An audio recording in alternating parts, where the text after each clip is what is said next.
با وجود انجام کارهای آبادانی وضع فعلی راههای محلی در جماعت دهات خانک‌های کوهی شهر حصار تشویش‌آور بوده. شرایط تحصیل در بعضی از مؤسسه‌های تحصیلات میانه عمومی نامساعد است. چرا مسئولان به مشکلی ساکنان دهات مذکور رسیدگی نمی‌کنند؟ تفصیلات بیشتری موضوع در گزارش نوبتی. مرکز شهر حصار با استقبال جشن 30 سالگی استقلالیت دولتی آباد و زیبا گردیده با سهم فعالانه صاحبکاران ساختمان ده‌ها بیناهای خوش‌طرح و زمانوی ادامه دارد.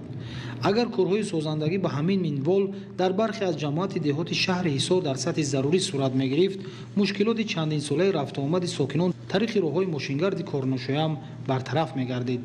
راههای محلی جماعت دهات خانه‌های کوهی قسماً تعمیر کرده شده، در بعضی از قطعه‌های آن واسطه‌های نقلیات به دشواری می‌گذرد. در دایره سالهای رشد دهات سیاحی و هنرهای مردمی، مسئولان در پی انجام کارهای آبادانی و سازندگی تدبیرهای مهم می‌اندیشند، ولی سطحی بودن چنین آبادکاری‌ها را حالت کنونی راههای ماشینگرد ثابت می‌نماید. ماشینا به یه زور می‌گذرند، چقدر پستش بسیار، به هفته یک را ریمان بکنم بام بشه.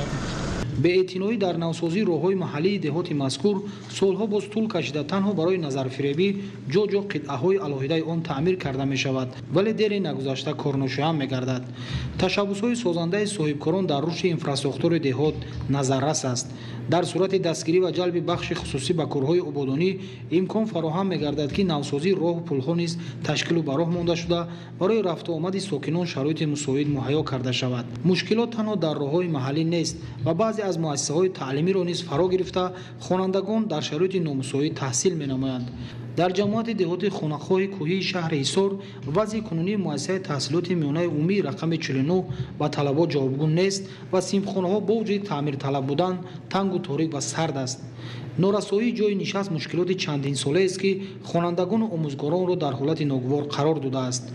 شرایط نامساعد تحصیل در این مؤسسه تعلیمی به سطح دانش اندازی خوانندگان به تاثیر نخواهد ماند. در مؤسسه ما صنف‌ها نمی‌رسد. خوانندگان صنف ما که بیش از 33 نفرند، آنها در یک میزی می‌نشستگی 2-3 نفری میشنند. برای همین فکر میکنم که به طلبات امروز جواب نباشه. برای با گرمی تامین کردن صنفخانه‌ها در این روزهای سرد فصل زمستان از انگشت استفاده کرده می شود که از دود غلیظ آن کس نفسگیر می شود.